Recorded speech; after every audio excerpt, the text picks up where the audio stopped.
Привет всем, с вами Артем, и сегодня, как и обещал, сравним производительность процессоров Xeon E5 2620V2 и Xeon E5 2640 в играх и бенчмарках. Оба эти процессора имеют 6 ядер 12 потоков с отличием тактовой частоты 2620V2 при загрузке по всем ядрам 2,4 ГГц и 2640 2,8 ГГц.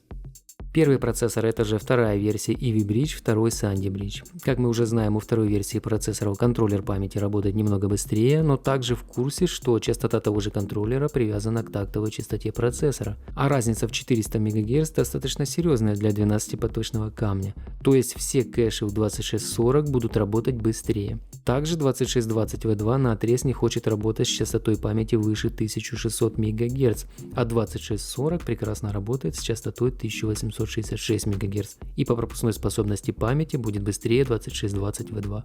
Но цифры это одно, давайте разберемся, что данные экземпляры смогут нам показать в играх. Стоимость 2640 около $26, 2620V2 около 13. Настройки практически везде ультра, разрешение 720p. Результаты на диаграммах — это чистый прогон бенчмарка FPS без захвата и оверлея. Возможно небольшая погрешность, особенно по минимальному кадру. И первый проект у нас это For Honor. Средняя частота кадров 143 на 161. Видно, что 2620 уступает 2640, но сказать, что это провал для первого, думаю, нельзя. По крайней мере, в контексте цены точно нет.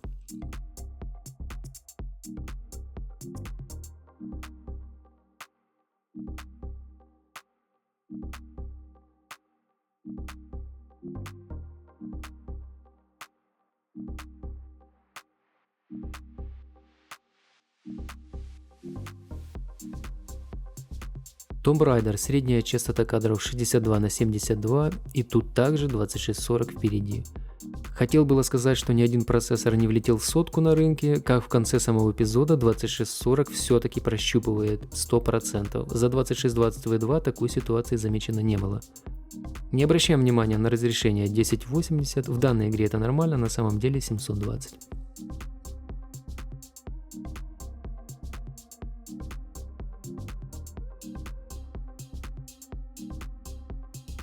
GTA 5, средняя частота кадра 45 на 51. Я напомню, дополнительные настройки включены в полном объеме. В данном проекте производительность на ядро и частота сыграли свою роль.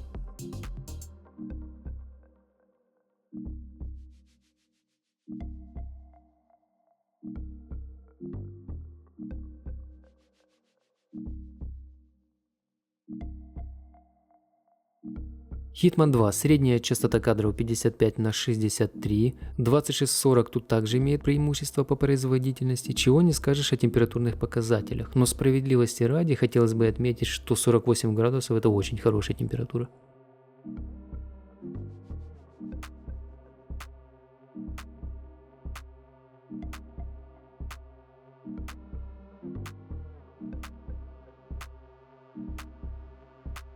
Battlefield 5, средняя частота кадров 94 на 107. Как известно, для батлы частота и многопоток в приоритете, так что результаты у нас тут в пользу 2640 из-за его более высокой тактовой частоты.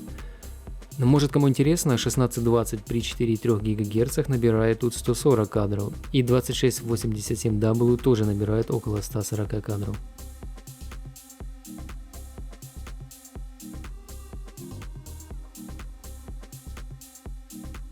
В PUBG у нас средняя частота кадра 105 на 131, что является уже достаточно серьезным преимуществом. Предположительно, в данном проекте 2640 может осилить даже 1070 и возможно показать в полной мере ее возможности, а вот 2620V2 этого сделать не в состоянии, но с его ценником это делать и не обязательно.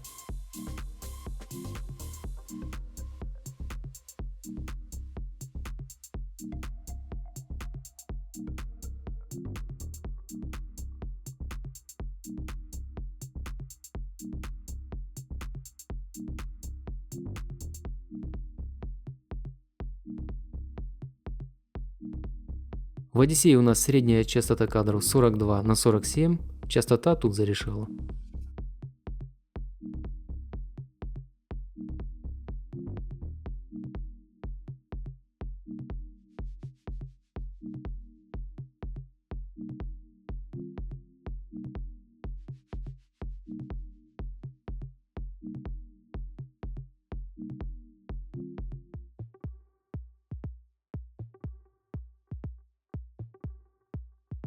Watch Dogs 2, средняя частота кадров 49/56. Аналогичная ситуация, как и с предыдущим проектом, при равном количестве потоков частота имеет преимущество. Оба процессора грузятся достаточно серьезно, но тут это не удивительно.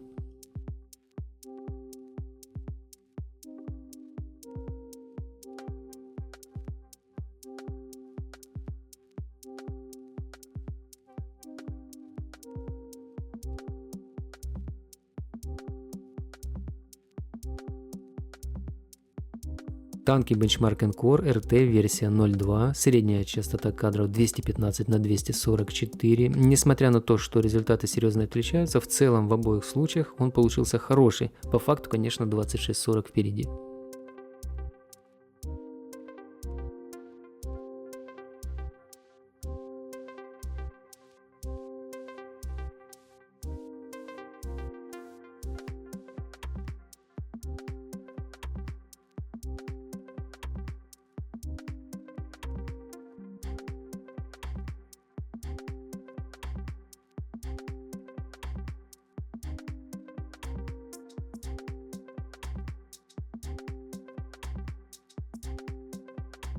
Обитель зла 2, средняя частота кадров 85/100, результат за 2640.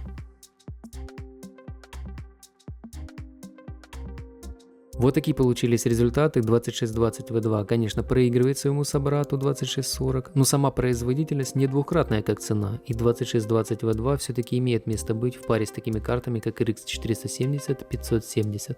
Особенно, когда при покупке бюджетных комплектующих даже $13 является ключевым аргументом. А что вы думаете о данном сравнении? 2640 стоит своих $26? Если у вас есть интерес к процессору 2620V2, можно его сравнить, как мы ранее обговаривали, с процессором 2643 или же с процессором 2630V2, который стоит уже дороже 2640.